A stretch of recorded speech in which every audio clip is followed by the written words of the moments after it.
member for Kildonan St. Paul. Mr. Speaker, something has gone seriously wrong in this country. There's been a 32% increase in violent crime over the past 7 years, and Canadians are feeling the impacts across the country. The fact is our neighbourhoods are less safe now than they were 7 years ago when the Liberals first formed government. The Prime Minister is failing to act to protect Canadians. Why? Good question. Honourable Prime Minister.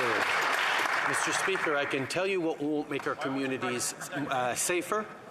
Moving back on gun control. We have moved forward with strong measures on interdicting assault weapons, on freezing the market on handguns, and these are things, unfortunately, the Conservatives continue to stand against. They want to make assault weapons available again to Canadians. They want to make handgun purchases available once again to Canadians. We are going to continue to stand for stronger gun control, even as we invest in communities, even as we support our police forces, even as we stand forward to create a safer Canada.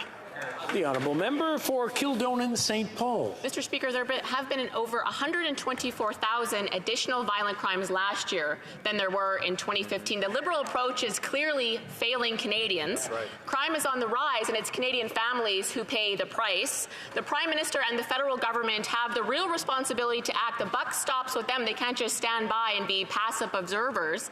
And the time for action is today. When will the Prime Minister take decisive action to protect Canadian families? Decisive action, thank you, members.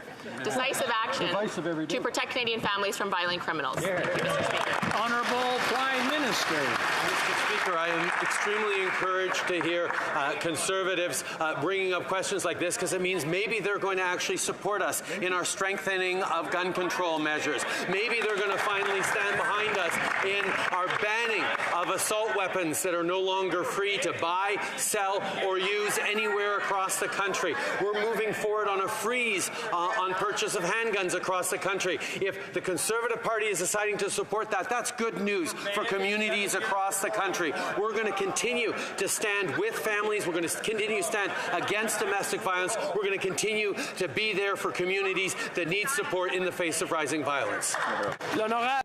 The honourable member for Charlesbourg, Haute-Saint-Charles. Mr. Speaker, at the Ethics Committee, the Liberals tried their darndest to protect the winner of the untendered contract for premises near Lacolle. But the Prime Minister is refusing to disclose the amount, the secret amount, and the identity of the owner of the property right at the entrance to Roxham Road. Can the Prime Minister tell us who owns the property at Roxham Road and the value of the contract? The Right Honourable Prime Minister. Mr. Speaker, we all know how important our immigration system is to Canadians. It's a fair system that's solid, and it supports the growth of our economy and our communities. It's important that we keep a close eye on that system to ensure that our shared values as Canadians are supported while we welcome asylum claimants. We will always do this properly. We will always ensure the rules are followed, and we will always be there to ensure that the way we receive people fleeing violence and other problems in the world are treated in accordance with our values. The honourable member. The Prime Minister is not answering my question at all. That had nothing to do. My question had nothing to do with refugee claimants. It had to do with contracting. We know about the contract with Mr. Gay in Lacolle, but a fair piece away from there's Roxham Road, and we don't know how much the government is paying somebody for that land, using that land. Can the Prime Minister tell us who is the owner of that land and how much the Government of Canada is paying for that tiny piece of land? The Right Honourable Prime Minister. All members know that contracts having to do with Roxham Road were granted by officials in accordance with all the rules and principles that have been established. The contracts are always done in accordance with the rules, and we'll always make sure of that. The Honourable Member for Avignon, Lamitis, Matane-Matapédia. Mr. Speaker, the Deputy Prime Minister announced that Canada will accelerate energy projects to export more oil and gas to Europe.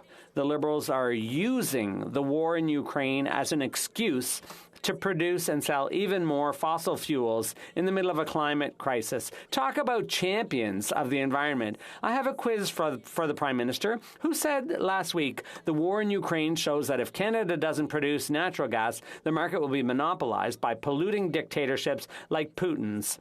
Was it the Deputy Prime Minister in Washington or the Conservative leader in La Pocatière?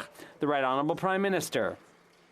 Mr. Speaker, the illegal invasion of Ukraine by Russia has changed things for a lot of people in Europe. They need energy for this winter and for the winters to come. So yes, Canada is there to help alleviate this world energy crisis caused by Russia, but we're also standing with our European partners to accelerate the transition to renewable energies. That's why we've invested so heavily in the transition, the green transition here in Canada, and that's why we're supporting people who are developing technologies to capture carbon, because we're heading for a carbon-neutral world. The Honourable Member for Repentigny. The correct answer is the Conservative leader in La Pocatière. But I understand the Prime Minister's confusion because the Deputy Prime Minister said exactly the same thing in Washington. The Liberals and the Conservatives are on the same page.